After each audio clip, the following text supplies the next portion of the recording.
thanks everybody for coming this afternoon and for taking a little time to be with me as we think about the news that was announced yesterday. First of all, let me say that it has been my joy and my privilege to be the Bishop of Bridgeport, of Fairfield County, for these past 11 years. I've made this diocese very, very much my home, and I will miss it.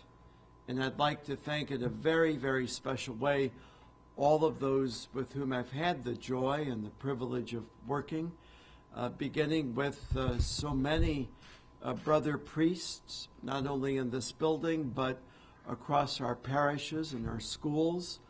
Also, my thanks to the religious, especially the religious women, those representing communities that have been here in Fairfield County for many years, but also the newer religious communities that have come during the past 11 years. I'm grateful to the deacons, the permanent deacons and their wives, so many seminarians. We're blessed with over 35 seminarians at the moment, and so many great lay leaders. Lay leaders not only here in the administration of the diocese, but great lay leaders in our parishes, and those who have offered not only their expertise and their advice, but also a very, very strong spirituality that has really strengthened the church.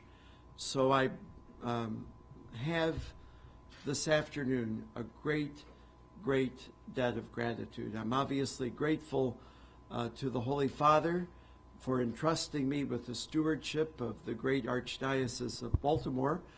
You know, 50% of the bishops of Bridgeport have gone to Baltimore. Of course, there's only 4 of us, so half of us went to Baltimore.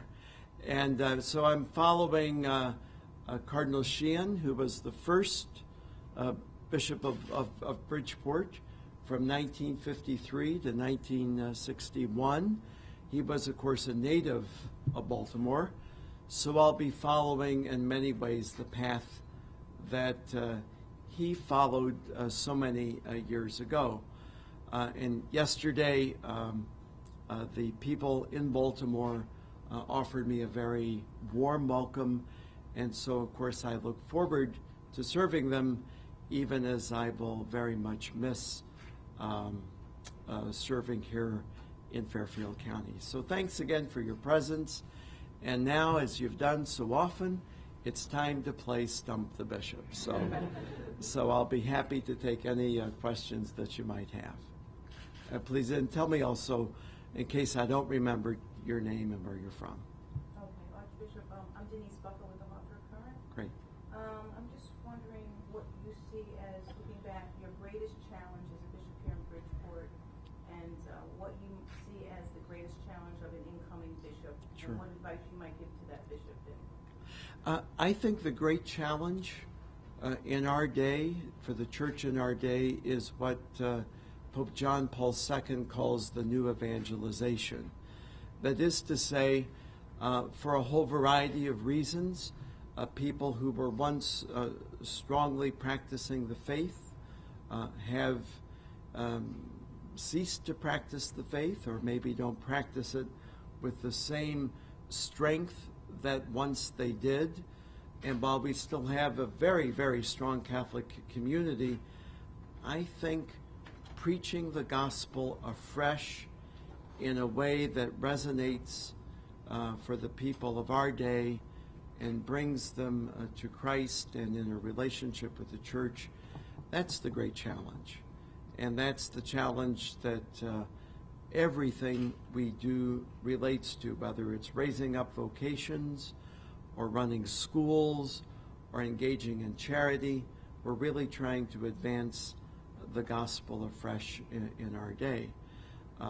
Coming into this diocese, I would say that a new bishop will find great leadership among the priests, great leadership among our deacons, and as I mentioned earlier, great strong lay leadership.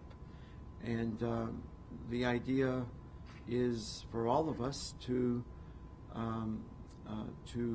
build a team, to build a partnership, and to bear united witness to the gospel. So it's the same thing I'll be wanting to do when I get down to Baltimore. Thank you, please. John Berger from the National Catholic Register. Yes. Excellency, John. following up on that, could you talk a little bit about your approach to the new evangelization as you're going forward? Be happy to. First of all, evangelization is at the heart of the mission of the church. Evangelization is not something the church does alongside other things. Really, everything the church does, whether it is proclaiming and teaching the word, celebrating the sacraments, or engaging in works of charity and education, everything is a proclamation of Christ. Everything should converge on helping the people of our times to open their hearts to Christ and to the gospel, and to become and to let that become a part of who they are, how they think, what they do, how they live their lives, and also that they would become a part of advancing the mission of the church.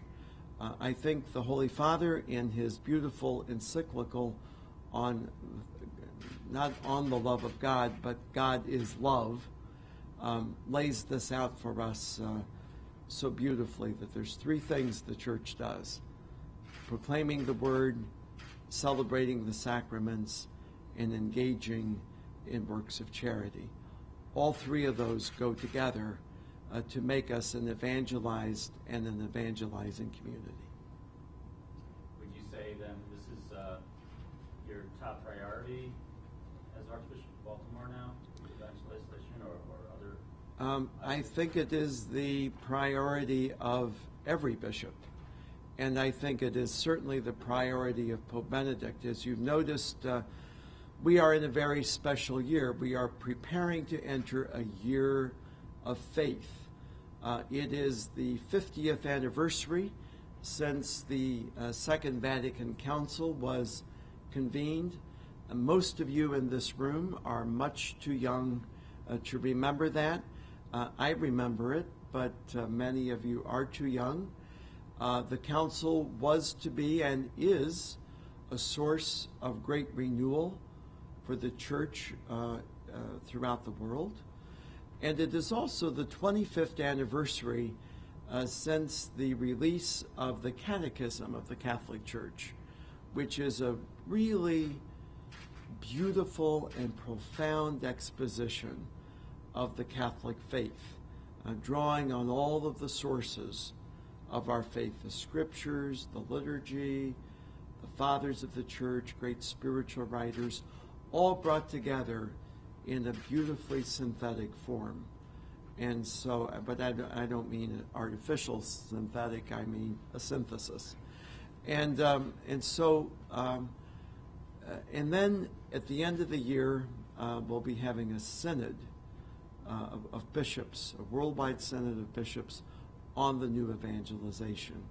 And so clearly, this is not just my own personal priority, but I think it's the priority of the whole church as we move forward.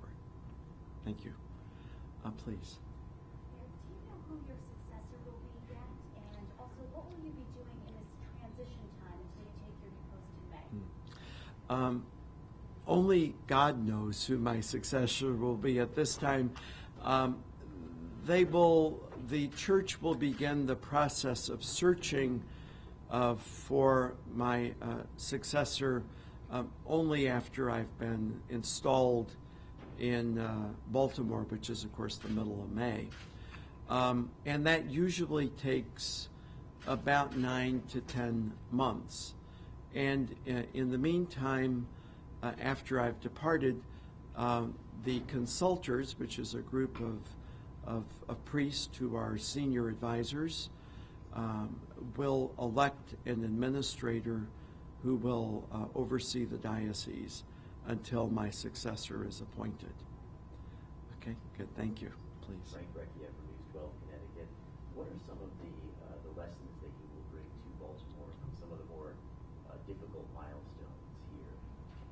Well, you know, it's an interesting thing. When you begin serving a new diocese for the third time in your life, I was a priest of Washington, D.C., and auxiliary bishop, and then I came here, and now on my way to Baltimore. I think the lesson that one learns is never to presume that you know a diocese. You may know things about a diocese or an archdiocese, but you can never presume that you know it. So the first thing that I learned here, and that I hope I will practice more effectively even in Baltimore, is listening. Listening to the priests, listening to the laity, listening to the religious, really coming to know not only facts about the archdiocese I'll be serving, but to absorb something of the culture and to really come to know both the opportunities